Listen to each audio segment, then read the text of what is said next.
නමෝ තස්ස භගවතු අරහතෝ සම්මා සම්බුද්දස්ස නමෝ තස්ස භගවතු අරහතෝ සම්මා සම්බුද්දස්ස නමෝ තස්ස භගවතු අරහතෝ සම්මා සම්බුද්දස්ස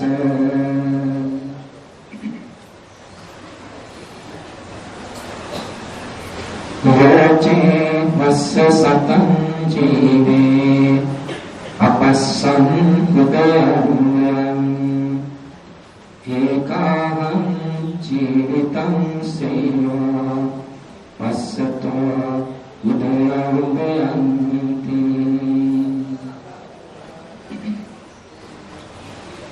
යෝගාපතුල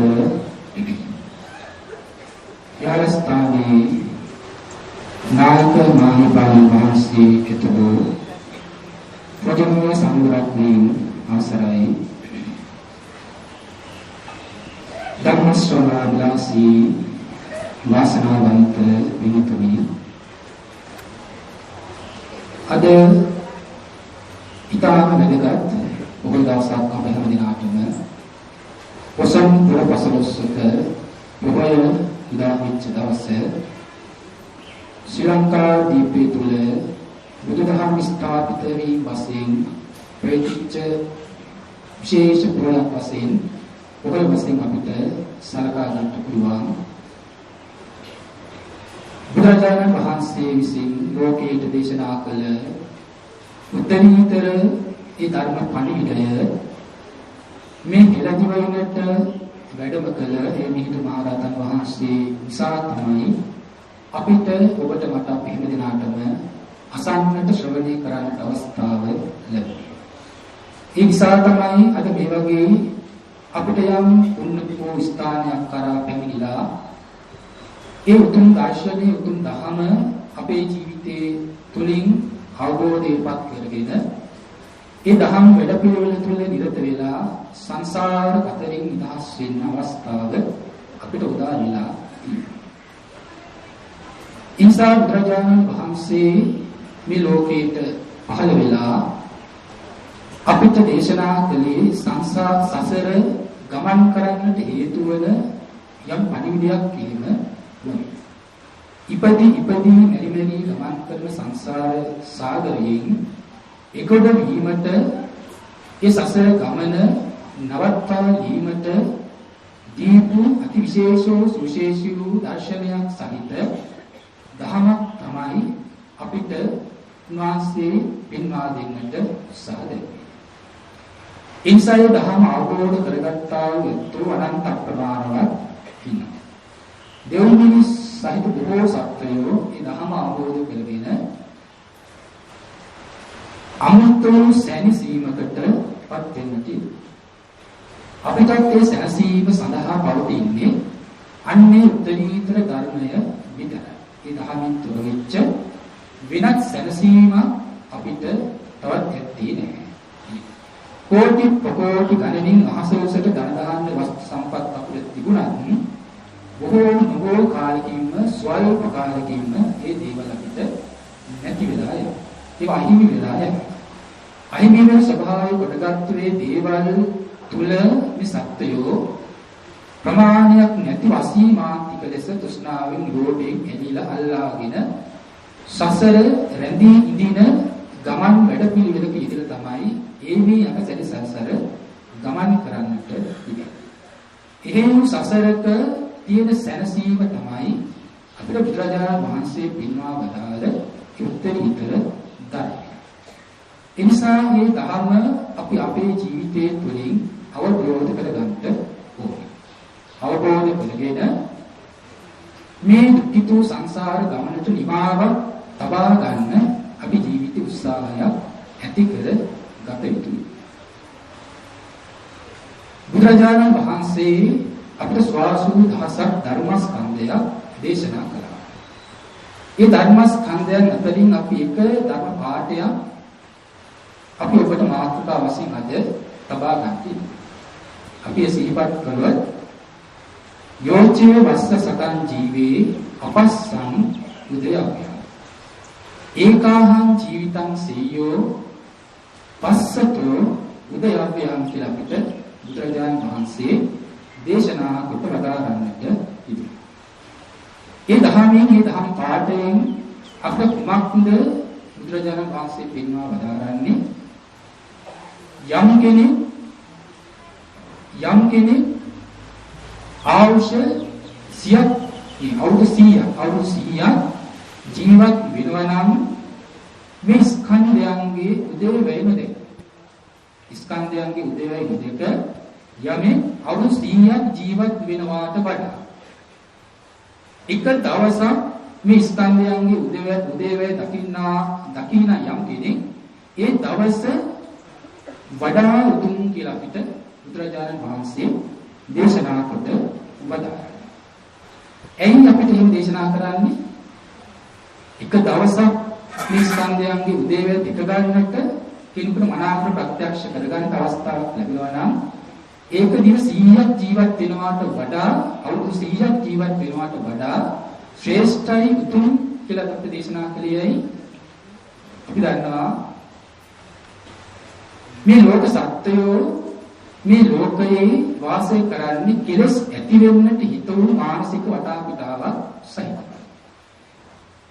පෙනෙන සීමාවට උපෙන් ඇති යථාර්ථයක් නොදකින නිසා ලෝභාදී සහගතව කෙලස් සහිත මනසකින් යුක්ත වෙලා ඒ කෙලස් සහිත වූ මනසකින් යුක්තව ලෝකේ සතුටු වෙමින් එළෙමින් වෙදෙමින් සසර රැඳී වාසය කරන ස්වභාවයකට තමයි මේ සත්වයින්ගේ මනස සකස් වෙලා තියෙන්නේ. ඒ නිසා මේ සත්වයෝ තමන්ගේ ස්වභාවය ඉක්මවන්නට හැකියි. ඒ කියන්නේ තමන්ගේ මේ පුතග්ජන මනස, පුතග්ජන ස්වභාවය ඉක්මවා ගන්නට නොහැකිව පුතග්ජන භාවයෙන්ම මේ සසර රැඳී සිටිනවා. පුතග්ජන භාවය තුළ පිහිටාගෙනම ලෝකයේ තුල සතුටු වෙනවා. ලෝකයට ඇලී වාසය කරනවා. ඒ නිසා මේ සත්වයින්ට සසර නිමා කරන්න බෑ. සසර නවත්වන්න බෑ. තමන් ශ්‍රේෂ්ඨත්වයට පත් කරගෙන වෙන්න තමන්ට හැකියාවක් නැහැ. පුතග්ජන භාවය කියලා කියන්නේ දුකට උරුමව ඉන්නා වූ කෙනෙක්. මේ දුක උරුම කරගෙනම සිටින්නා වූ කෙනෙක්. සතර අපාය තමන්ගේ නිවසවල ස්වභාවයකට පත් කරගෙන ඉන්න අය. ඒ නිසා මෙන්න මේ පුතග්ජන භාවය ඉක්මවන්න නම් අපි ආර්ය භාවයටපත් වෙන්න ඕනේ. කෙනෙක් තමන්ගේ ජීවිතය ආර්ය තත්වයකට පත් කර ගන්න ඕනේ. ආර්ය තත්වයටපත් වුණා කියලා කියන්නේ පළමු වරට එයා මේ දුක් මුහුද වියලුවා කියන එක. නේද? දුක් මුහුද කියන්නේ මොකද්ද? සතර අපාය. නේද? සතර අපායෙන් සදහටම නිදහස් වෙච්ච තැනෙක් බවට පත් වුණා කියන්නේ. එහෙමනම් ආර්ය තත්ත්වයට පළමුවට යම් කෙනෙක් පත් වුණොත් එයාට මේ භවය තවත් නේද? හත්වරක් ගමන් කරන්න පුළුවන්. මේ කාම භවය තුල හත්වරක් කියන සැරිසරන්න අවස්ථාව තියෙනවා. ඒ මැත්තේ සියලු කෙලෙස් නැසලා උත්තරීතර වූ දෙව්මිසුන්ගේ අග්‍ර දක්ෂිනාරු භාවයටපත් වෙන දක්ෂිනාරු තැනෙක් බවට තැනටපත් වෙන. එහෙනම් මේ වගේ ආර්ය තත්ත්වයටපත් වෙන්නට නම් එහි එයා ඇති කරගත යුතු ජීවිතයේ පිළිපැදිය යුතු පළමු දර්ශනීය තමයි තුන් දර්ශනය තමයි මේ ස්කන්ධයන්ගේ උදේවැය දකින්න ඥානෙ උපදවාගෙන. එහෙනම් පුතග්ජනයාට මේ ස්කන්ධය කියන එකවත් ස්කන්ධයන්ගේ උදේවැය කියන එකවත් පිළිබඳව අවබෝධයක් ඇත්තේ නේද? එයා මේ ස්කන්ධය කියන ඒවා දකින්නේ කුමක් විසින්ද? ස්කන්ධය හැටියට නොවේයි. ඒවා සත්ත්ව බුද්ධ ආත්මීය ආකාරයකට තමයි ඒවා දකින්නේ. ඉතින්ද සත්ත්ව බුද්ධ ආත්මීය භාවය තුල පිහිටාගෙනම මගේ රූපය, මගේ වේදනාව, මගේ සංඥාව, මගේ සංකාරය, මගේ විඥානීය කියාපි ඒ රූපාදී ධර්මයෝ මමත්වයෙන් මමායනේ කර කර තෘෂ්ණා දෘෂ්ටිමාන ආදී කෙලෙස් වඩ මේ සංසාරේ දුක විඳින්න සැරිසරන්නට. එහෙමනම් ඒ සත්‍ය පුද්ගලයා මමය කියා දකින්න තැන යමෙක් ස්කන්ධ හැටියට දකින්න. එයාට තවත් මම මගේ කොට අරගෙන පවත්වා ගන්න පුළුවන් දෙයක් ලෝකේ හසු වෙන්නේ නේද?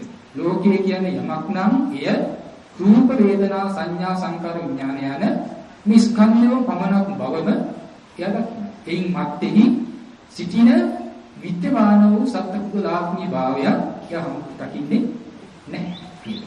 එහෙමනම් ඉබඳු සත්පුද්ගලාත්මතාවයක තුල ඉඳගෙන සතුටු වෙච්ච, ප්‍රීති වෙච්ච, සැනසෙච්ච තැනැත්තාට දැන් සතුටු වෙන්න, සැනසෙන්න නේද? සතුටු වෙන්න, සැනසෙන්න දෙයක් දැන් ඉගෙන හම් වෙන්නේ නැති. එක්සයට යාට ඇති වෙන්නේ මොකක්ද?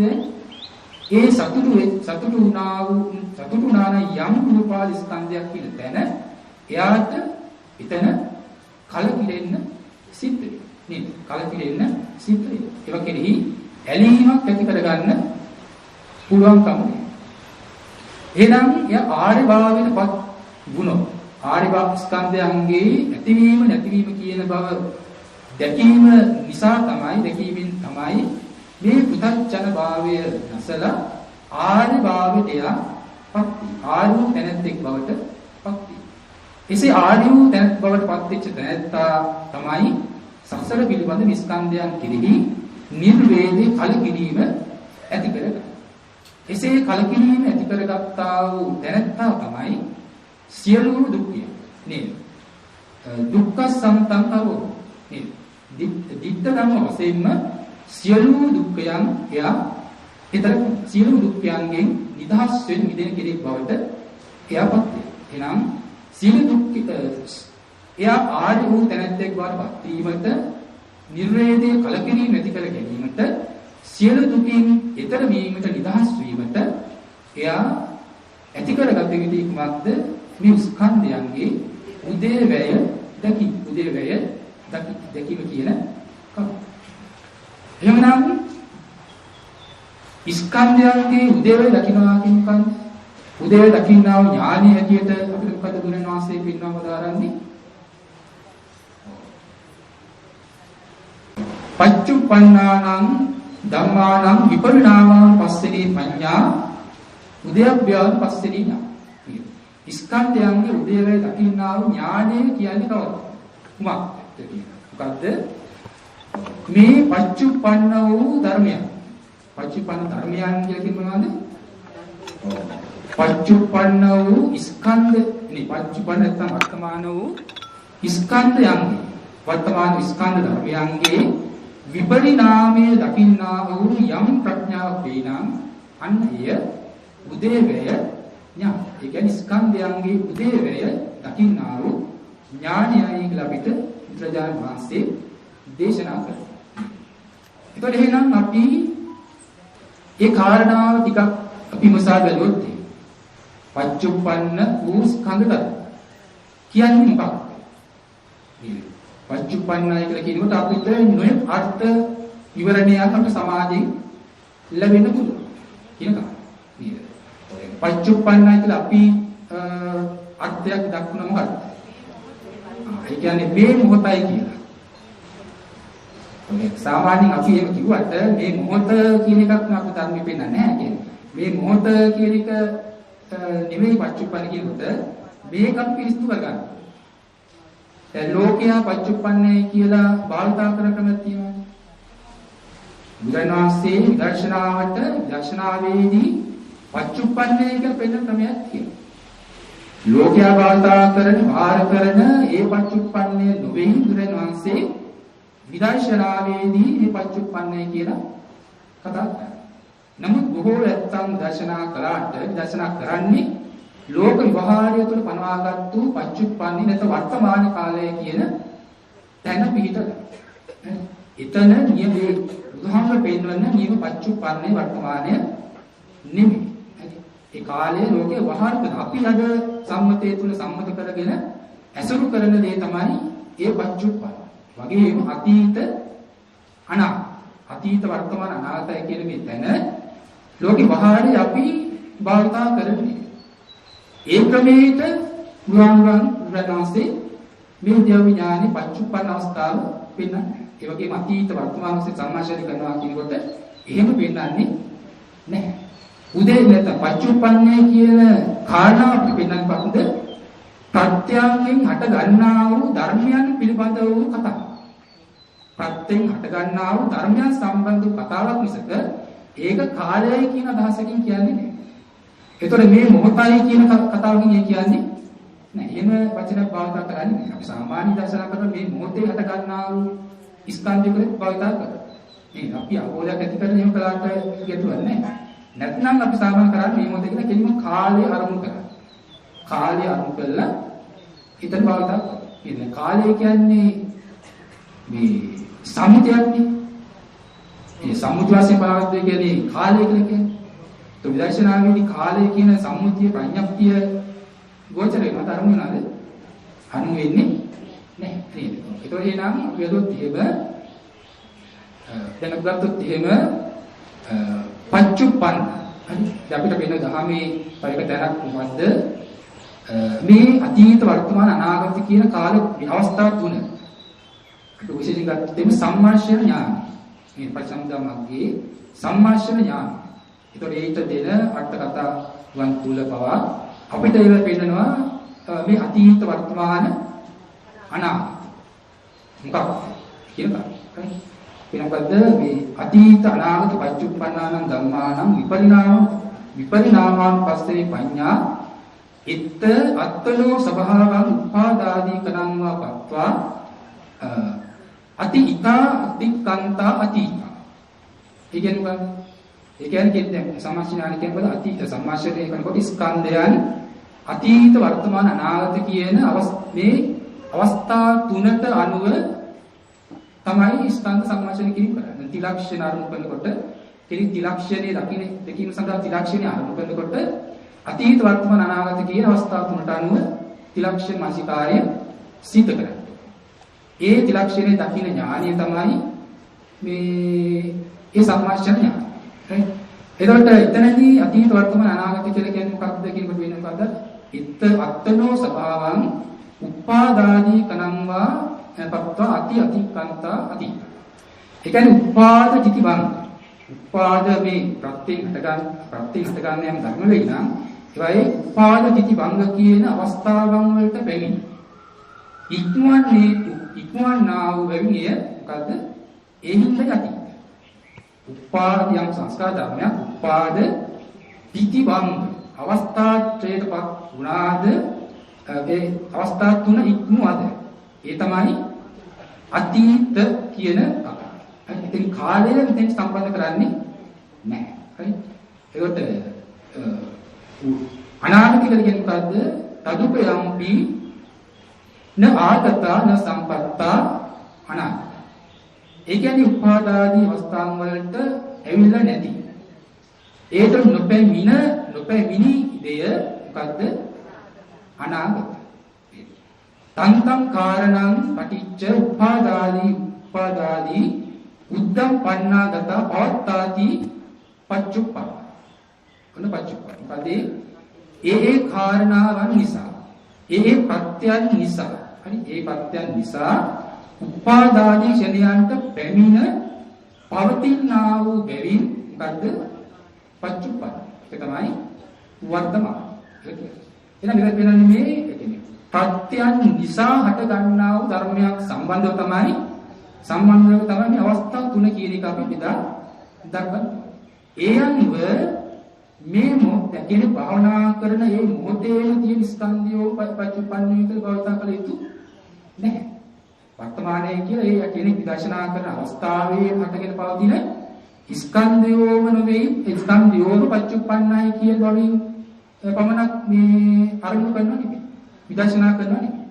එයාට පුළුවන් දැන් කාලය වශයෙන් ගන්නකොට මෙතෙන් පටන් මේ මොහොතේ පටන් ඉක්මිච්ච සියල්ලම මොනවද? අතීත කාලය කියන එක අපි අතීත කියලා සලකනවා. එතන මේන් මැත්තේ තව හටගත්තු නැති නේද? මේ මැත්තේ තව හටගන්නේ නැති දේ තමයි මොකද්ද? අනාගත කාලය කියලා අපි කතා කරන්නේ. ඒකට දැන් අපි කතා කරන විදිහට මේ එළඹිලා තියෙන මොහොත පච්චුප්පන්න කය කියන වර්තමාන කාලය. ඒක තමයි කාල ක්‍රමය. එතකොට මේ ක්‍රමය වශයෙන් සලකනකොට දැන් අපි මේ මොහොතේම හට ගන්න දේ විතරක් පච්චුප්පන්න වශයෙන් දකින්න. දැන් මේ මොහොතේ හට ගන්නා දේ වර්තමාන හැටියට විශ්ලේෂණය කරන්න පුළුවන්ද? ඔය කියන ක්‍රමය අනුගත්තොත් කාලය වශයෙන් ගත්තොත් පච්චුප්පන්න කාලය වශයෙන් වර්තමානයේ අරගෙන වර්තමාන දේ විශ්ලේෂණය කරන්න පුළුවන්. එයි මේ කියලා කියන්නේ දැන් චක්කුඥානය කියන එක රූපයක් ඇසල ගැටුණොත් ඒ නිසා හට ගන්න ඒ මොහොතේම හට ගන්න අවස්ථාව තමයි හරියටම ඔන්න ඒකේ පච්චුප්පන්න කියලා කියන්නේ. නේද? ඒක චක්කු විඥානයේ උපදින අවස්ථාව. ඒකට ඒ උපදින අවස්ථාවේ පුළුවන් දෙන චක්කු විඥානයේ විදර්ශනා කරන්න. එයි එතන බැරි ඒ කියන්නේ ඒ බඳු අවස්ථාවක් තමයි විපස්සනා කරන්නේ. එහෙනම් ඒ බඳු අවස්ථාවේ චක්කු විඥාන සිත සමගම ඒ මොහොතේ ප්‍රඥාව දෙන්න ඕන නැහැ. විදර්ශනා ඥානෙ දෙන්න ඕන නැහැ.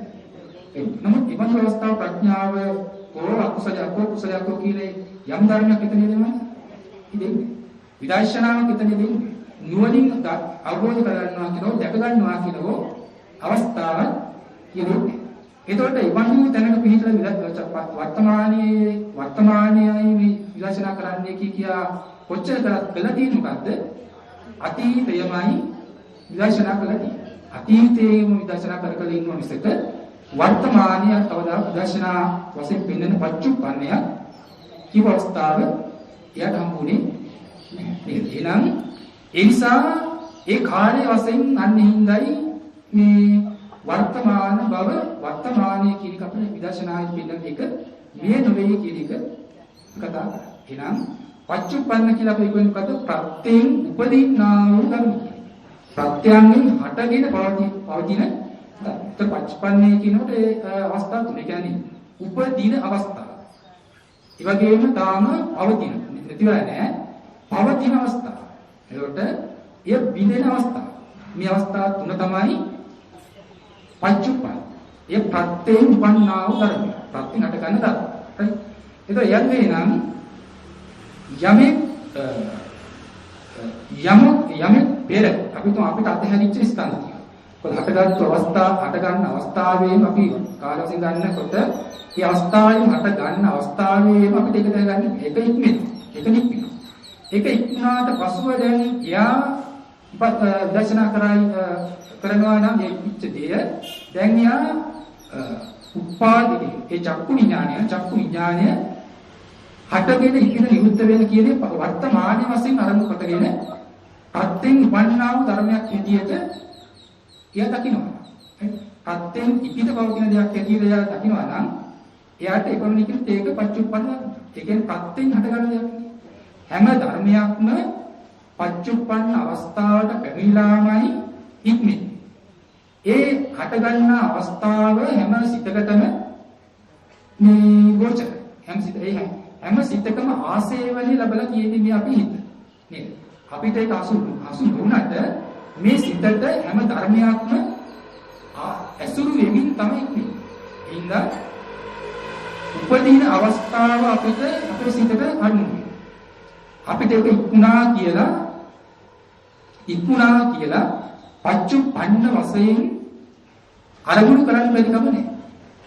මොකද ඒක විදර්ශනාවේදී පෙන්වන පච්චුප්පන්නේ කියන්නේ එසේ ඉක්ුණා කෙනෙක් දින දෙක තුනක් මාසයක් ඉක්ුණා ඒ ධර්මයේ මොකද්ද ප්‍රත්‍යයෙන් හටගෙන පවතින දේ. ප්‍රත්‍යයෙන් හටගෙන ඉපිර නිරුද්ධ වනා වූ ධර්මයක් නේද?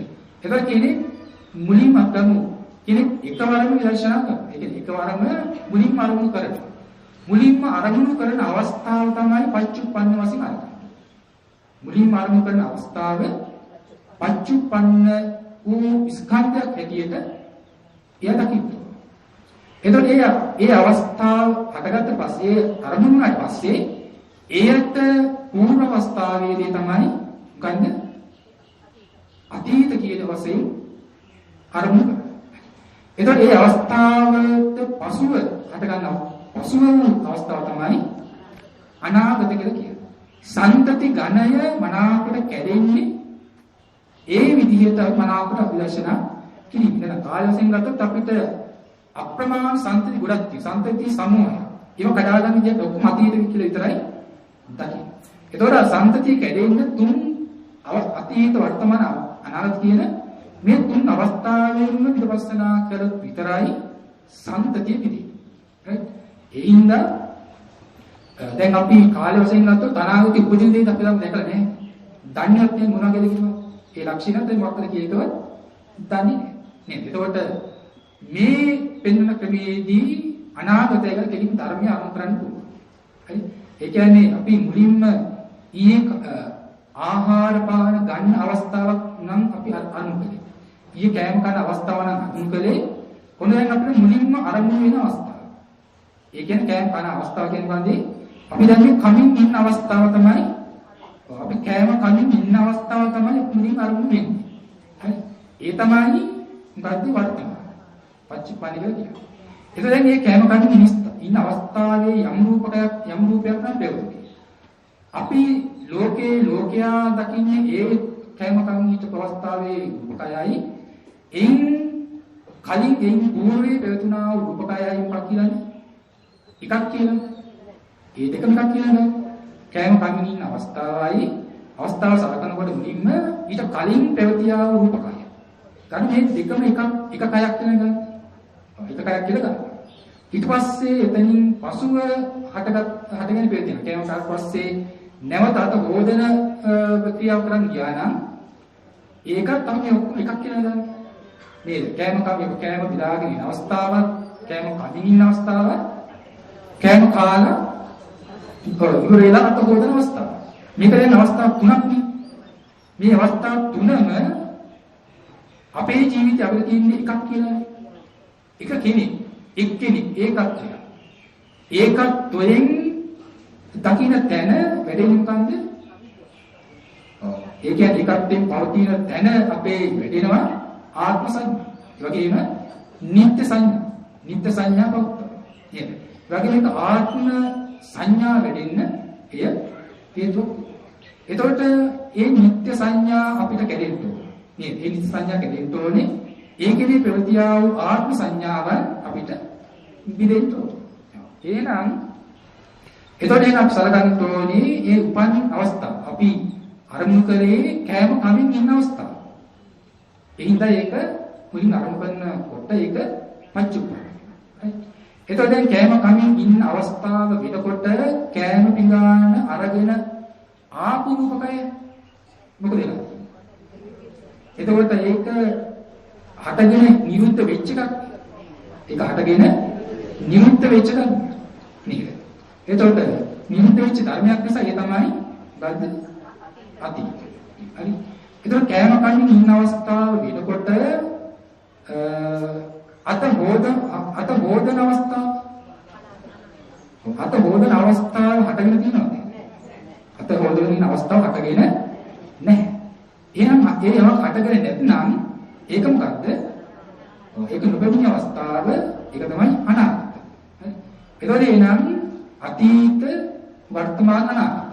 විදර්ශනාවේ පස්සනා කරන්නේ විදර්ශනා ඥානයෙන් අතීත වර්තමාන අනාගත කියලා පෙන්වන්නේ ඒ ක්‍රමයට අනුව මේ සම්මාශිනිකේ මිසක් කාලය වශයෙන් මේ අල්ලගෙන කරන දෙයක් නෙමෙයි. කාලය වශයෙන් කරොත් කවදාවත් ඒ අර්ථය අම වෙන්නේ නැහැ. අපි යම් දර්ශන බලන ලෝකීතිපත් කරා. වර්තමාන කිව්ව නැත්තම් මේ මොහොතක්මයි කිය අපි දර්ශනෙිපත් කරා. නේද? නමුත් අපේ ධර්මයේ පෙන්වන්නට නෙමෙයි. ඒක අපි ගන්න ඕනේ ප්‍රත්‍යයෙන් උපදින ධර්මියෝ කියන කාරණා විතර ගන්න ඕනේ. ඒක ආත්‍යයක් එක වටහා ගන්න. මේ අවස්ථා දෙක අපිට වැටෙනකොට සුවිශේෂී අවස්ථා දෙක. කාලය වශයෙන් පෙනෙන වර්තමානයේ කියලා බාධා කිරීමේදී ප්‍රත්‍යයෙන් උපදිනවා කියන අවස්ථාව සලකනකොට මේක ලොකු වෙනසක් මේකේ තියෙනවා. ඒක මේ පරිස්කාරය කරනකොටම තමයි ඒක වටහා ගන්න හැකියාවක් තියෙනවා. ඒ නිසා අපිට ඒ ධර්මයන් විමසනකොට අපි ඒ වගේ අතීත වර්තමාන අනාගත වශයෙන් අපි ඒවා සලකා ගන්න ඕනේ. එතකොට දැන් ඒකේ දැන් ඒකත්වයක් යට හම්බ වෙන්නේ නැති. ඒකත්වයක් ලැබෙන්නේ මොකද? අපි මුලින්ම අරමුණු කරන්නේ කෑම කම් හිටපු අවස්ථාව. දැන් තමන් ගෙදර අරමුණු කරගෙන ඉඳිලා මම මේ දෙනකොට දැන් තමන් මේ දෙනකොට මම ඉනිස්සෙල්ලා මගේ දරුවෝ සෙල්ලම් කර කර හිටියා. සෙල්ලම් කර කර ඉන්න අවස්ථාව තමයි අරමුණු කරන්නේ. ඒක මුලින් අරමුණු කරන පදේ වාක්‍යය ප්‍රයෝගිච්ච වර්තමාන අවස්ථාව. වර්තමාන අවස්ථාව. ඒකට සෙල්ලම් කර කර ඉන්න අවස්ථාවට කලින් ඒ ළමයා යම් ක්‍රියාවක් කරේටි. ඒක අතීත අවස්ථාව. සෙල්ලම් කරගෙන හිටිය අවස්ථාවට විරුද්ධ වෙලා ඊට අනතුරු පහළ වෙන අවස්ථාව අනාගත අවස්ථාව. එහෙනම් අපිට මේ අවස්ථා තුනේම එකම ධර්මයක් අපිට හම්බුලා තියෙනවා. විදර්ශනා නොකරන කෙනාට ඒක කෙනෙක් වශයෙන් ඒකත්වයෙන් ලැබලා තියෙනවා. නේද? ළමයා වාඩිලා හිටපු අවස්ථාවයි, ඉතින් නැගිටලා සෙල්ලම් කර කර ඉන්න අවස්ථාවයි, ඊට පස්සේ නැවත නිදා ගන්න යන අවස්ථාවයි මේ එකම කෙනෙක් ඒකත්වයකින් ඒ ධර්ම හසු කරන්නේ. එහෙනම් ඒ ඒකත්වය අපිට විදෙන්න මුලින් ආරම්භ කරන අවස්ථාව පච්චුප්පන්න වශයෙන්. මේ ජාතං රූපං පච්චුප්පන්න. උපන් රූපය පච්චුප්පන්නයි. ඒ කියන්නේ ප්‍රත්‍යයෙන් උපදින්නා රූපය පච්චුප්පන්න. කියලා කියන නිසා නැත්නම් වෙන මේ මොහොතේ හටගන්න දේ කිව්ව හැම නෙමෙයි. ඒකට ඒ නිසා මේ ප්‍රත්‍යයෙන් උපදින්නා රූපය පච්චුප්පන්න. ජාතා වේදනා පච්චුප්පන්න. උපන් රූපය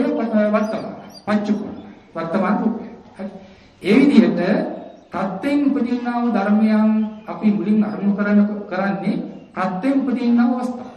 උපදින ධර්මය තමයි අපි අරමුණු කරන්නේ. අපි නිරුද්ධ වෙච්ච අවස්ථාවල් අපි දැකලා නැහැ. නේද? අපිට තියෙන්නේ අපේ මනස තියෙන්නේ පැවැත්ම. උපන්න අවස්ථාවක් නැහැ, නැති වෙන අවස්ථාවක් වෙලා නැහැ. පැවැත්ම. ඉතියා ඒකත් එක අපනම්ලා තියෙන්නේ. උපදින බව, නැති වෙන බව හසු නොවුනොත් හසු වෙලා තියෙන්නේ ලැබිලා තියෙන්නේ පැවැත්ම. ඉතියා. ඒක තමයි ඒකත්වය අපිට යන්නේ. ඒ ඒකත්වය තුළ අපිට නිත්‍ය සංඥා, ආත්ම සංඥා නේද? සැප සංඥා මේ ඔක්කොම වෙරිදී. ඒ තුළ තමයි තණ්හා මාන දික්ඛ ආදී කෙලෙස් සියල්ලදී. ඒ තුළ පිටා තමයි හැම කර්මයක්ම රැස් කරන්නේ. එසේ රැස් කරන ඉඳ තමයි අපි නැවත නැති ප්‍රතිපදි මෙරි සසර ගමන් කරන තැනට වත්ටි. ඒ නිසා අපිට එනම් මුලින් උපදින අවස්ථාව සලකන්න. නේද? ඒක මුලින්ම අපකට උපන්න අවස්ථාව ඒ තමයි ඒ පච්චුප්පන්න අවස්ථාව. උපන්න අවස්ථාව පච්චුපන්න අවස්ථාව. તો ද්විතීය ඒක නිරුද්ධ වෙන අවස්ථාව මේ තුනම පච්චුප්පන්න අවස්ථාව. එහෙනම් මේ උපාද කිතිබං කියන අවස්ථාව තුන ත්‍රියගේ වශයෙන් පච්චුප්පන්න ලකින්න. හරි. උපාද කිතිබං කියන අවස්ථා තුන තමයි පච්චුප්පන්න කියලා කියන්නේ. විසක් වෙන දෙයක් නෙවෙයි. හරි. ඒ මේ විදර්ශනායි. හරි. එහෙනම් ඒකට කලින් ඉක්මිච්ච දෙය අතීත එදින පෙන්ලා නැති දෙය අනාගත. එහෙනම් ඕනම සිදුවීම් අපිට අවුරුදු 100කට එහා දෙයක් වුණත් දැන් අපි සිතට ආවචන කරගත්තා. අපි අරමුණු කළා නම් ඒ අරමුණු කරන මොකක්ද? ඒ උපන් අවස්ථාව. පුදින අවස්ථාව අරමුණු කරා. ඒ කියන්නේ පච්චුප්පන්නය වර්තමානයි. ඒතකොට ඊට කලින් අවස්ථාව නැහැ. ඒතකොට මේ වගේ එක්කෙත් සිදුවීම් එක්කෙත් සංතති මේ විදිහට අපි දර්ශනා කරනවා. ඒතකොට තමයි සම්පූර්ණයෙන්ම සංතති කැඩිලා යන්නේ. right? ඒතකොට දැන් ඒ කියන්නේ අපිට මේ පච්චුප්පන්න ගන්නවා අපිට පච්චුප්පන්න අවස්ථාවන් තුනකින් අපිට හම්බ වෙනවා. ඒ තුනෙන් අපි දර්ශනා කරන්න ඕනි අවස්ථා. දර්ශන. මොකද්ද? අද්දා පච්චුප්පන්න, කන පච්චුප්පන්න, සන්තති පච්චුප්පන්න. හරි ඒතකොට සන්තති පච්චුප්පන්න අධිපේත. ඒ කියන්නේ සන්තති පච්චුප්පන්නේ මෙතනින් අදහස් කරන්නේ. අද්දා පච්චුපන්නේවත් කන පච්චුප්පන්නේවත් නොවේයි දර්ශනාවේදී අපි මානසිකාරේ කරන්නේ සන්තති පච්චුප්පන්න. සන්තති පච්චුපන්න කියන්නේ ඒ කියන්නේ අපි යම් එක ක්‍රියාවක් කරමින් ඉන්න අවස්ථාව. අපි ගමු අපි හිතගෙන ඉන්න අවස්ථාව. මේක සන්තතිය. එයි හිතගෙන ඉන්න අවස්ථාවේ පවතින රූපේ එක සමාන රූප පරම්පරාවක්. මොකද නැගිටගෙන ඉන්න සිටගෙන සිටීමේ ක්‍රියාව කිරීම සඳහා හටගෙන පවතින රූප පරම්පරාවක් නේ. එක සමාන රූප පරම්පරාවක්. ඒ සමාන රූප පරම්පරාව තමයි අපි එක රූපයක් වශයෙන් එකක් හැටියට දකින්නේ. පොදේ රූප පරම්පරාවෙන් හට ගැනීම සමානයි. සමානයි කියන්නේ කියන්නේ මේ චිත්තක්ෂණ 17කට වර පරම්පරාව වශයෙන් හටගත්තත් හටගෙන පරම්පරාව වශයෙන් පවතින. නමුත් පවතින සමාන රූප පරම්පරාව. උන් හැම රූපයක්ම හටගන්න තියෙන්නේ ආහාරපත්. ඒ මොහොතේ හිතගෙන සිටීමේ ක්‍රියාවලිය සඳහා හටගත් රූපය යම් ආහාරයකින් හටගත්තේ ඒ ආහාරයෙන් සමාන රූප පරම්පරාව තමයි උපදවන්නේ. ඒ රූප හටගන්නට යම් ඍතුවක් උපකාර වුණා නම් ඒක සමාන ඍතුවකින් හටගත් රූප පරම්පරාව තමයි සිතකල සිටීමේ කය වශයෙන් හම්බ වෙන රූපකය. එතකොට ඒක සම්තති වශයෙන් අපි පෙර දවසේ නැත්නම් පෙර දවසේ මේ වගේ සිතකල ඉන්න අවස්ථාවක් අපි මුලින් දැන් අරමුණු කරේ. මොකද අපි අරමුණු කරනකොට හැම වෙලාවෙම එක්ක අතීතින් අරමුණු කරගෙන ඉන්නේ. අතීත අරමුණු කර තෘෂ්ණාවෙන් අනාගතේ ප්‍රාර්ථනා කරනවා. ප්‍රාර්ථනාවන් බලාපොරොත්තු වෙනවා.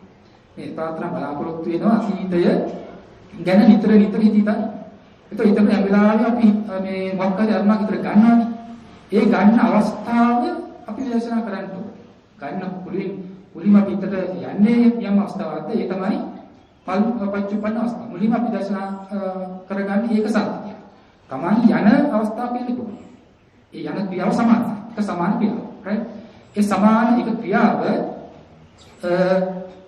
තුල අපිට අපි දර්ශනා කරන රූපය නේද? රූප දර්ශනා කරන ඊට පස්සේ ඊට පෙර තිබිච්ච අපි උදේව ඥානයේ කියපු ධර්ම මේ ධර්මඥාන පුදා ගන්න නම් ඒ අනිත්‍ය ලක්ෂණ ආදී දේවල් දැකීමින් ඒ උදේව ඥානෙ වෙන්නට ඒ විදිහට අපේ පූර්ව අවස්ථාවෙන් කලින් අවස්ථාව වූ ධර්මය මිනිත්පත් අපේ ඒකත්වයමයි සත්ව සංඥාවට හැම තැනකම අපි අතීතයේ යම්තා සීකල කරන්නේ එක්ක සත්ව පුත්‍ර බව.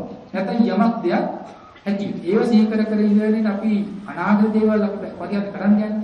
වර්තමානයේ කවි පවත්වන්නේ ඒ අත්දැකීම් ඔස්සේ. ඉතින් අතීතයේ පැතිච්ච ආත්ම සංඥාව, ආත්මීය දැනුම නේද? ඒ දැනුම තමයි අපි දැන් මේ බව. ඒ දැනුමෙන් අනාගතයට යන්නේ. අතීත දැනුම නිත්‍ය සංඥාවෙන් නම් නිත්‍ය වූ අදහසින් හැඟීමෙන් කරපු ගන්න. ඒ අදහසම දැන් තෙලිලා තියෙනවා. ඒතර මත්තට යන්නේ ඒ අදහස. එහෙනම් ඒත් අපිට මේ ඒ වගේ අපි සීකරන අවස්ථාවේදී මේ අවස්ථා තුනක් හැටියට සලකාගෙන මේ ස්කන්ධයන්ගේ හට ගන්න බව. පැවත නිරුද්ධ වෙන බව. අපි ඒක මොදින් පුරුදු වෙනකොට වෙන දේවල් ප්‍රදාන අර ඒකත්වයේ විදිහ අපිට සම්තති දෙන්නේ දැන් අපි පැයක් කියලා කිව්වොත් මේ පැයයි කියලා අපිට යම් කිසි හැඟීමක් ඇති වෙන පැය කියන්නේ මෙච්චර කාලයක් ඉන්න ඕනා කියන හැඟීමක් එකපාරට එනවා. ඒ හැඟීම ඒවා තියෙන්නේ පැය කියනකොට ඒ පැයක සම්තතියක එක්ක අපේ බැඳීමක් තියෙනවා. පැයක් වෙන කාලයක සම්තතියක් සමග අපේ මමත්වයක් තියෙනවා. ඒ පැය කියන්නේ නිවන කාලයක් කියලා අපි දුක් වශයෙන් ඒක අපි අල්ලාගෙන ඒකත් එක්ක අපිට යම් සීමාවක් දීලා තියෙනවා. ඒකත් පැයකට වටිනාකමක් දීලා තියෙනවා. එහෙනම් පැයක වටිනාකමක් දීපු අපි ඒ පැය ඇතුළත යම්තා සිදුවීම් රාශියක් වුණා. ඒ සියල්ලම එක්කෙනෙක් වෙලා. එහෙනම් මේ පැයක් ඇතුළත තිබිච්ච ඒකත්වය එක්කෙනෙක්ගේ පදහස දිදෙන්නේ ඒ පැයක් ඇතුළත පැවතුණු යම් සිදුවීම් අපිට පුළුවන් මේ පැය ඇතුළත යම් නැත්නම් මුලින්ම කරමු. ඊටගත් ඒ මුලින් ආරම්භ කළා ඊට කලින් තීච්ච ධර්මය ඊට පසුව නැවත හටගන්න ධර්මය. මේ විදිහට මෙලි කරනකොට දැන් අපි මුලින් ආරම්භ කරපු අවස්ථාවේ ඉපිද පැවත නිරුද්ධ වෙන පච්චුප්පන්න අවස්ථාව. ඒතර කලින් හටගත්තු ධර්මය ඒ හට ගැනීමට පෙර ඒ ධර්මය පැවතුනේ නැහැ. කලින් ධර්මය ඒ පච්චුප්පන්න අවස්ථාව හට ගන්නකොට කලින් දේ නිරුද්ධ වෙනවා. එහෙනම් මේ නිරුද්ධ වෙච්ච දෙයින් අංශු මාත්‍රයකක් දැන් පච්චුප්පන්නේට ඇවිල්ලා නැහැ. මේ පච්චුප්පන්න අවස්ථාව නැති වෙනකොට පච්චුප්පන්න අවස්ථාවෙන් අංශු මාත්‍ර දෙයක් ඊළඟ මොහොතට පැමිණෙන්නේ නැහැ. ඊළඟ මොහොතේ හට ගැනීමකටපත් යන්නේ නැහැ. ඉතුරු වෙන්නේ නැහැ. එහෙනම් මේ සලකට එහෙනම් එයාට හම්බ මොකද්ද? ඒ තැන. ඒ කියන්නේ එතන හටගත්තු ධර්මය ඒ තැන නැති වෙනවා කියන අවබෝධය. අතීතයේ ධර්ම ගත්තත් ඒ අතීත ධර්මයේ අතීතික අවස්ථාවේම අතගෙන ඒක නිරුද්ධ වෙලා. එහෙනම් හටගත්තු මේ පච්චුපන්න අවස්ථාව වෙනකොට හටගෙන නොතිබිච්ච ඊළඟ මොහොතේ වූ රූපාදී සංස්කාර ධර්මයන් ස්කන්ධ ධර්මයන් ඒ මොහොතේ හටගෙන නිරුද්ධ වෙනවා. නිරුද්ධ වෙනවා. එහෙනම් මේක ගන්නකොට එහෙනම් එක්තැනක හටගත් ධර්මයක් තවත් තැනකට පැමිණෙන්නේ නැති බව දකිනවා. ඒ මොහොතේ හටගෙන පැමිණෙන ධර්මයන් ඊළඟ මොහොතේ එන්නේ නැතිව දැන් එයාට මෙහෙම වෙනකොට දැන් කාලයක් මෙතනින් හම්බ වෙනවා. කාලයක් වෙනවීම වෙන්නේ නේද? අපිට දැන් අවස්ථා තුනම එක්කලොත් තමයි කාලයක් අපිට වෙන්නේ. ඒකට අපි ඒ කාලේට වටිනාකමක් දෙනවා. මෙන්න මෙච්චර මොහොතකින් මම එන්නේ. මේ මෙච්චර මොහොතකින් මම එන්නේ කියලා කියන්නේ ඒකට වටිනාකමක් තියෙනවා. හරියට මේ මොහොතේ එන්න බැරුණොත් මොකද? හොඳට දෙයක් අහන්න බෑ. ඔය කියන්නේ ඇයි මේ මෙලාට ආයෙත් කියන්නේ කාලේ තියෙනවා තමයි යා ඒවල් කරන්නේ. ඒතකොට මේ අවස්ථාව මේ වගේ නම් පච්චුප්පන්න වශයෙන් මෙහෙමනම් වෙන්නේ එයාට කතා කරලා විවහාර කරන්න, බණීන කරන්න, ඇලෙන්න එතන කාලයක්වත් හම් වෙන්නේ. ඒතකොට ඒ තැනම අපේ කෙලසිනි. ඒ තැනම හටගෙන විරුද්ධ වෙන ධර්මයන් නුවණින් දැක ගන්න. ඒතර ඒ නිසා උදේවැය ඥානයේ වශයෙන් කතා කරනකොට වඩනකොට බලක් වැලියුත් පච්චුප්පන්න කියලා කියන්නේ බින්දගේ ප්‍රත්‍යංගෙන් උපදින්නා අවස්ථාව. ප්‍රත්‍යයෙන් ඉපීද පැවති නිරුද්ධ වෙන ඒ ධර්මයට කියනවා මොකද්ද? පච්චුප්පන්න. පච්චුප්පන්න කියන්නේ අන්නේ අවස්ථාව. හරි? ඒතර ඒ වශයෙන් සලකාගෙන අපිට මේ මොහොතේ නෙමෙයි අපිට ඉක්මිච්ච කොයි කාලික වුණත් පච්චුප්පන්න අවස්ථාව පච්චුප්පන්න වශයෙන් සංස්කාර දර්ශනා කරන්න පුළුවන්. අපිට මේවා ඒකට ගොඩ ගෙහෙන්නේ. හිතේ මේ සංස්කාර බල තියෙන්නේ ඔය එකතු වෙලා. අතීත වේ සංස්කාරය රාශිය වල එක්තැන් වල ඔක්කොම එකට එක්කලා තමයි මහා බරක් තියෙන්නේ. මේ දැන් අපිට ගෙදර යනවා පස්සේ කොච්චර දේවල් හිතනවා. අපෝ දැන් මට ගෙදරින් ගියාට පස්සේ මහා බරක්කට මහා ගිනි ගොඩකට මම යන්නේ. ඇයි කියන්නේ? අර සංස්කාර බර නේද අපේ ඒකත්වයෙන් පෙවතිච්ච දේවල් අපිට ඒවා නිරුද්ධ වෙලා නැහැ. නිරුද්ධ නොවිච්ච නිසා ඔක්කොම ඒකත්වයෙන් ගියා. මේවා එකම තමයි. කලින් කීතන කලින් දේ හොයාගෙන අපි යන්නේ. කලින් දේ හොයාගෙන යන්නේ. ඒක කලින් දේ පෝෂණය කළා වගේ දැන් ආයෙත් ඒ කිහිද ඒ පෝෂණය කරන්නේ. ආයෙත් ඒක බලා ගන්න ඕනේ. වෙන වගේ පිළිසරේ. ඒතර මේ කෙලස් බර මහා පීඩා නේද? ඒ නිසා පිළිගන්න ඒ නිසා කෙනෙක් පස්සනා කිරීම කරනවා නම් පස්සනාව ලක්කල යුතු පච්චුප්පන්න අතීත අනාගත කියන මේ අවස්ථා තුන විශේෂයෙන් සලකාගෙන පස්සනා කිරීම අපි කරන්නේ. එහෙනම් පස්සනා කරනකොට ඒක තමයි අපිට උදාහරණ වේදන්පද්ද සම 50 ලක්ෂණ ඇත්තා වූ උදේවැය සම්මාෂණ ඥානයේදී තුන් අවස්ථාවේ විදර්ශනා කරනවා. සම්මාෂණ ඥානය කියන්නේ අර අතීත වර්තමාන අනාගත තුන් අවස්ථාවේදී ස්කන්ධයන් ඒ දැන මේ සම්මාෂණය කරනකොට අපිට ආයේ හැමතිස්සෙම එතකොට අතීත වර්තමාන අනාගත තුන් අවස්ථාවකින් දර්ශනා කරන්න දෙයක් හම්බ වෙන්නේ. ලැබෙන්නේ මොකද්ද? අරමුණු කළා, සීකරන්නේ පච්චුප්පන්නේ. පච්චුප්පන්න කර්මය. නේද? එතකොට යා ඒකයි අපි ගම පද්දේකලා සූත්‍ර වල කියන්නේ ඒ තැන උපන් ධර්ම ඒ තැනම විපස්සනා කරනවා. එතකොට අපිට යමක් අපි දර්ශනා කරයි නම් ඒ තැන ඒකේ පච්චුප්පන්නේම පස්සනා කරනවා. එතකොට දැන් එයා කාර්යයට මේ නුවණ වඩමි වාසය කරනකොට තමයි එයාට මේ මනාවකට ස්කන්ධයන් කෙරෙහි කලකිරෙන ස්වභාවයට පත් වෙනවා. ඒක තමයි මනාවකට උදේව දකින ඥානය. ඒ කියන්නේ මේ වගේ බුදෙන් අත්පෙන්නේ විදර්ශනා කරනකොට උදේව ඥානෙ බලනකොට මුලික වශයෙන් අපි ප්‍රත්‍යයන් වශයෙන් මේ ස්කන්ධයන්ගේ හට ගැනීම බලන්න. ප්‍රත්‍යයන්ගේ වශයෙන් ස්කන්ධයන්ගේ හට ගැනීම බලන්න.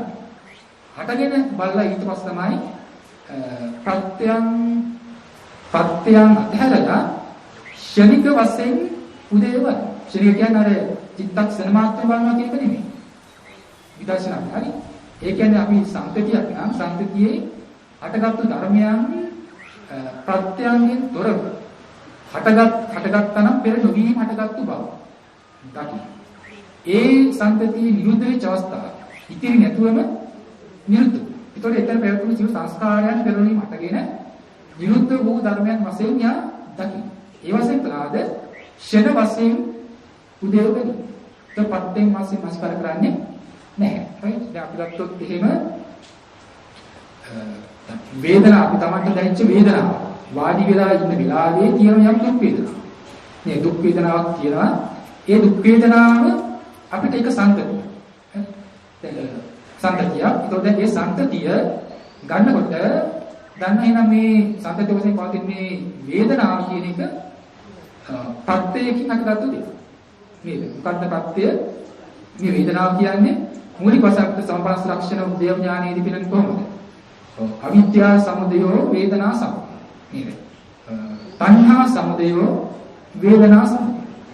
ඊපස්සේ කම්ම සමුදය වේදනා සමුදය. ඊපස්සේ පස්ස සමුදයෝ වේදනා සමුදය. කියලා අපිට තත්ත්ව වශයෙන් කොටස් හතරක් වෙනවනේ වේදනාව හටගන්නේ. මොකද වේදනාව අපිට මේ ජීවිතේ යම්තාක් වේදනාවක් හටගත්තා. පවතිනවා නම් අද වර්තමාන ජීවිතයේ විඳින මේ වේදනාව හටගන්න ප්‍රත්‍යුනේ කුමක්ද? පෙර අවිද්‍යාව. නේද? පෙර අපිට මේ පෙර ප්‍රහීන නොවීම වශයෙන් අවිද්‍යාව තීච්ච නිසා. අතීතයේ අපිට අවිද්‍යාව ප්‍රහීන වෙන්නේ නැහැ. ප්‍රහීන නොවිච්ච නිසා එහි ප්‍රතිඵලයක් හැටියට වර්තමාන භාවයේ වේදනාවක් උපන්නා. ඒ වේදනාව මරණය දක්වාම පරම්පරා වශයෙන් නේද? වේදනාවන්ගේ හටගෙන පැවැත්මක් සිද්ධ වෙනවා. ඒ වේදනාව අද අපිට හටගන්නට මුල්ුනේ අවිද්‍යාව. පූර්ව අවිද්‍යාව.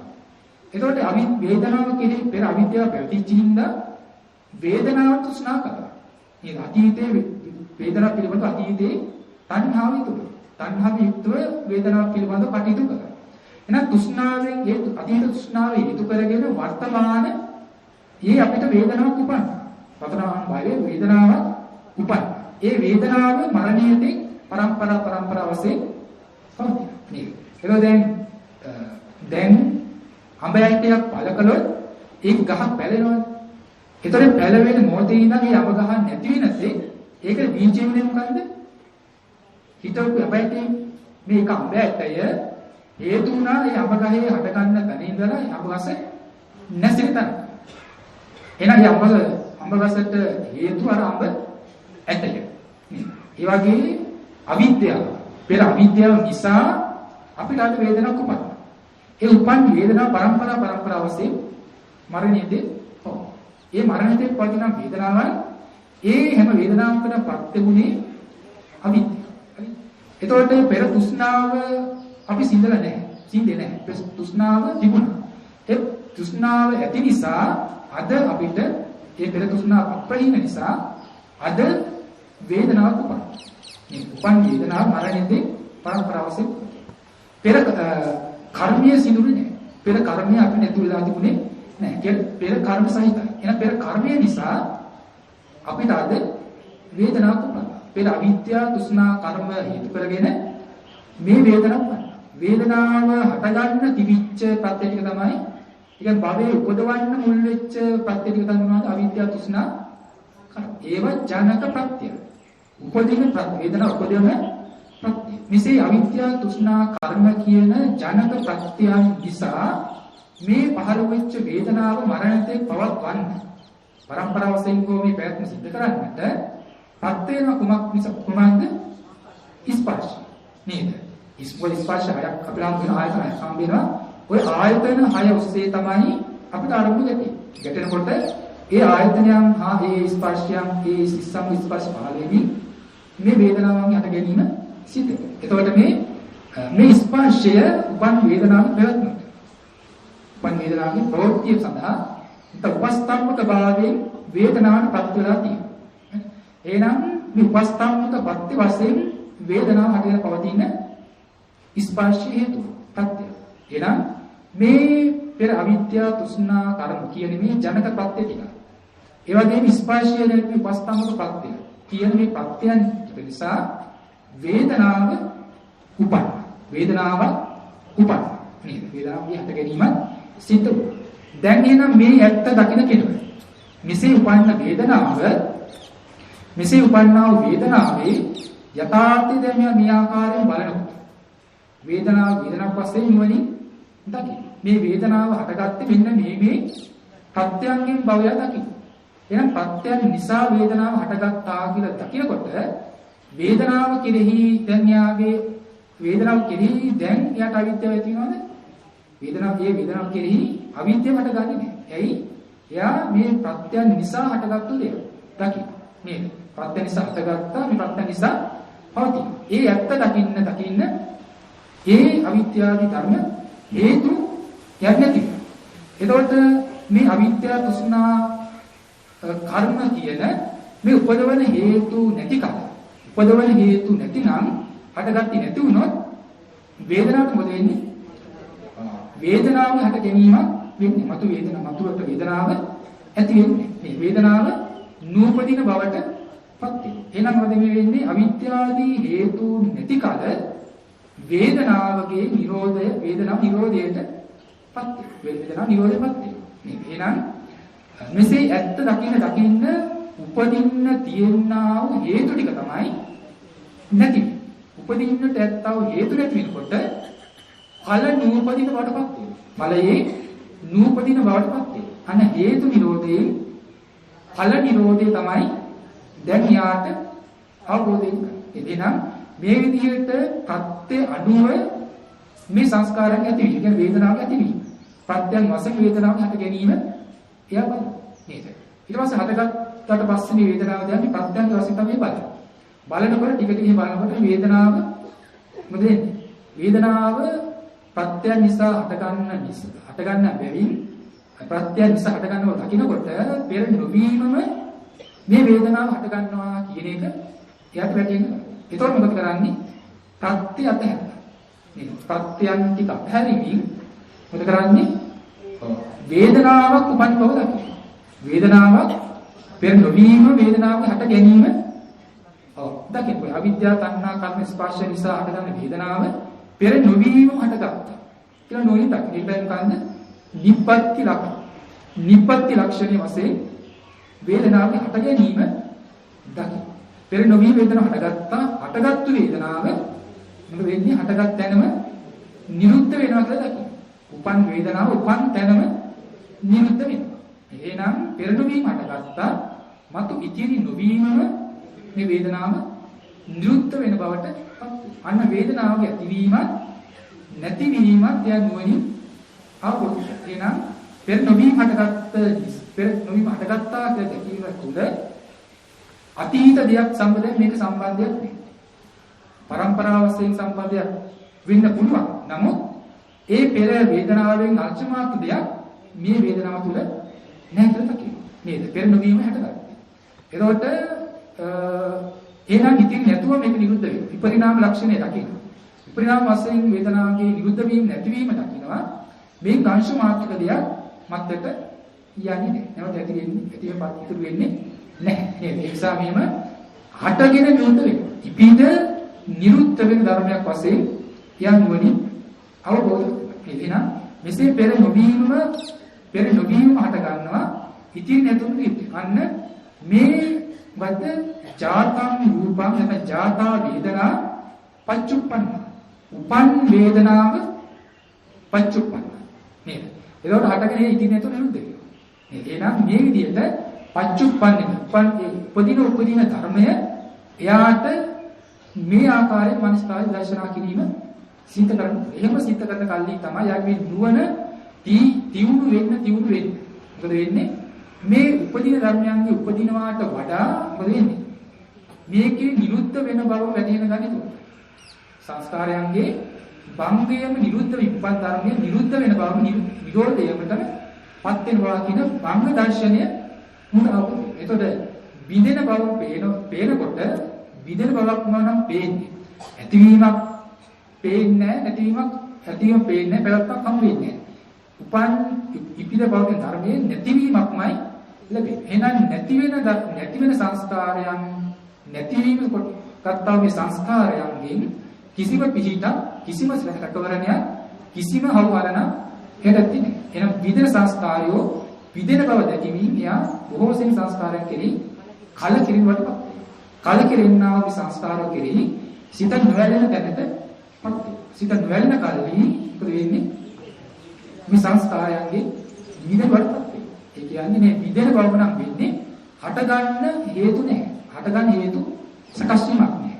හේතු නැති කල්හි සංස්කාරය නූපදිනා වඩපත් ඒ හේතු නිරෝධයෙන් ඵල නිරෝධය වෙන අවස්ථාව තමයි කියන්නේ මේ දුක්ඛ නිත්‍ය. හේතු හට ගන්න නැත්නම් හේතුවක් නැතිනම් හේතු නැති කල්ලි ඵල හට ගැනීමකුත් නැතිනම්. ඒ කියන්නේ දුකේ හට ගැනීමක් නැහැ.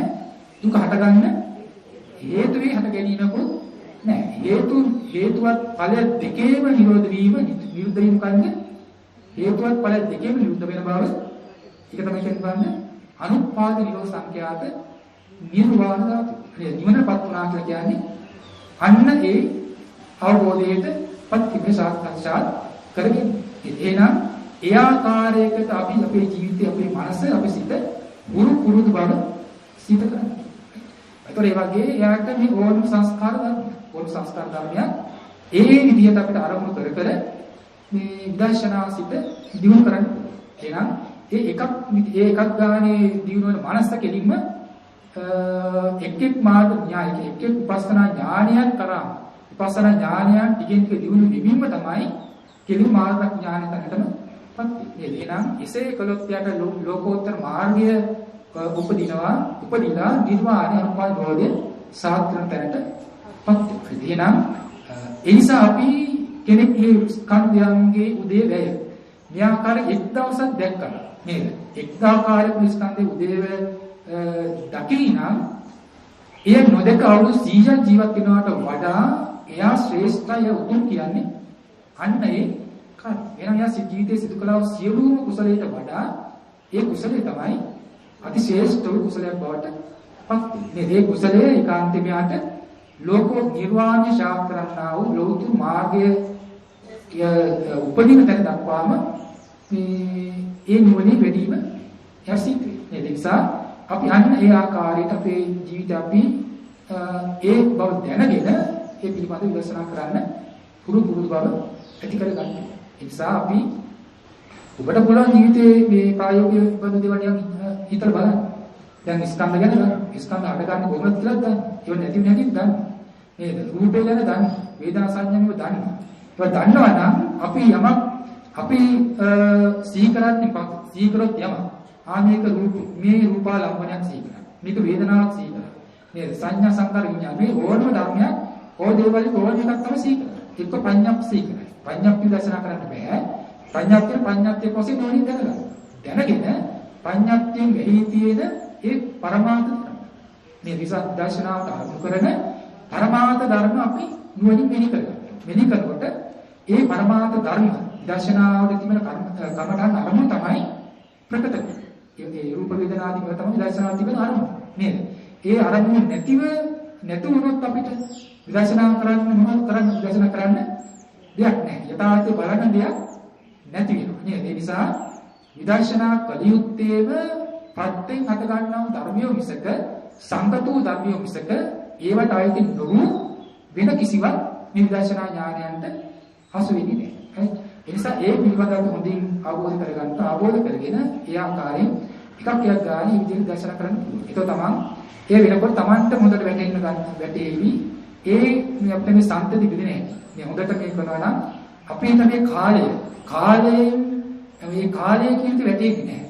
කාලේ පැයක් කියලා යම් ආකාරයක වටිනාකමක් දුන්නා නම් යම් කොටසකට ඒ නුවණ මෙහි කරනකොට ඒ අවස්ථාව දැන් යාට හම්බ වෙන්නේ නැහැ. පැයක වටිනාකමක් දැන් දැනෙන්නේ නැහැ. දැනෙන්නේ ඉතාලම කියන්නේ පැයක් කියපු එක හරියට දැනේ දර්ශනා කරනකොට ඉතාලම චූටි කාලයක්. චූටි මොහොතක් වශයෙන් යන දැනේ. ඒකට යාට ඒ චූටි මොහොතෙන් පෙර හිස් වෙලා. ඒ චූටි මොහොතෙන් මැදෙහි හිස් යට දෙයක් හම්බ වෙන්නේ නැහැ. ඒ අර පිට නිරුද්ධ වෙන බවමයි හැම දෙයක්. ඒ නුවණ තමයි සිටි. අන දැන් යම්පත් පත්තේ කරද්ද කියන්නේ අන්නේ කොහොමද කියලා. යහපත් වූ නේද?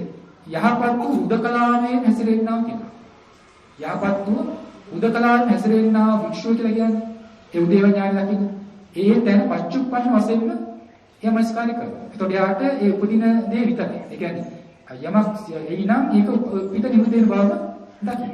නේද? ඒකට යා මේ හටගන්න ධර්මයන් ඒ දැන නිරුද්ධ වෙන බව දකින්න ලැබෙනවා මිසක ආයි තවත් යමක් එක්ක ඉන්න හම්බ වෙන්නේ නැහැ. මේ නිසා එසේ බලන්නා කලින් තමයි ආගේ සංස්කාරයන්ගෙන් හිත මිදෙන්නේ. මොකද ඉපදී නැති වී යන සංස්කාරයන් එක්ක පැවැත්මක් කරන්න පුළුවන් කමක් නැහැ.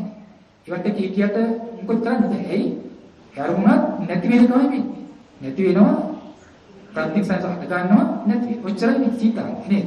ඔතනින් ඉහළ දෙයක් නැහැ. ඒ හින්දා වෙන්නේ මොකද්ද? යාගේ හිත නිරායාසයෙන්ම ඒ දෙයට කලකිරීම. ඒ සංස්කාරය කෙරෙහි ඉතින් නිරුද්ධ සංස්කාරය කෙරෙහි නිර්වේදයට කලකිරීමපත් වෙනවා. කලකිරීම මොකද වෙන්නේ? සංස්කාරයන් කෙරෙහි සිත නොඇලෙන. මේ දැන් සිත සංස්කාරයන්ගෙන් අතහැරෙන තැනකපත් වෙනවා. ඊටාත්ම කියන්නේ දැකිව සංස්කාරයන් හිත අතිශයින් සැහැල්ලු වෙන බඩපත් වෙනවා. නේද? මේ අවිද්‍යාව මේ කෙලෙස් වලින් අල්ලගෙන කෙලෙස් නිසා තමයි සංස්කාර වල අපිට අත මෙහැරෙන්නේ. ඒව අල්ලාගෙන ඉන්නේ. නේද? ඒතර මේ ඇත්ත දකින්න සංස්කාරයන් හිත ඊටාම් සැහැල්ලු වෙනවා. සැහැල්ලු වෙනවා කියන්නේ සංස්කාරයන් හිත මිදෙන්න තමයි මිදෙන අවස්ථාවටපත් වෙන්නේ. ඒකයි සංස්කාරයන්ගේ අනුපාද නිරෝධයපත් වෙන්නේ. අනුපාද නිරෝධය සාත්‍රාය නම් පත් වුණාද අන සංස්කාරයන්ගේ දුකෙන් එයාට මිච්ච කෙනෙක්. සංස්කාරයෙන් දුකින් අපි මිච්ච කෙනෙක්. එහෙනම් ඒ අනුපාද නිරෝධ සංස්කාර නිර්වාණය ධාතුව ශාස්ත්‍රමින් ලෝතුරු මාර්ගය පුරවාගෙන අන්‍ය ආර්ය තත්ත්වපත් වෙලා මේ ආර්ය තත්ත්වපත් වෙමින් මේ නිර්වේද සියලු දුක්ඛයන් හිතට වෙන්න තැනැත්තෙක් බවට. එහෙනම් මේ හැමදෙනාම කල්පනා කරගන්න ඕන බුදුරජාණන් වහන්සේ දේශනා කළ ඒ උතුම් ධර්මය අපි ඒ ජීවිතයේ තුලින් අපි ආબોධ කරගෙන නුවණින් හතර පුරුදු කරගෙන මේ ගෝර භයන්ත සංසාර ගමනේ අත මිදී ලබන උතුම් නිර්වාණ ධාතුවේ සදා සැලසෙන්නම මේ උතුම් දේශනා හැමදෙනාටම හේතු පාරමී ධර්මයක්ම දේවා හැමදෙනාම සාදු ප්‍රාර්ථනා කරගන්න.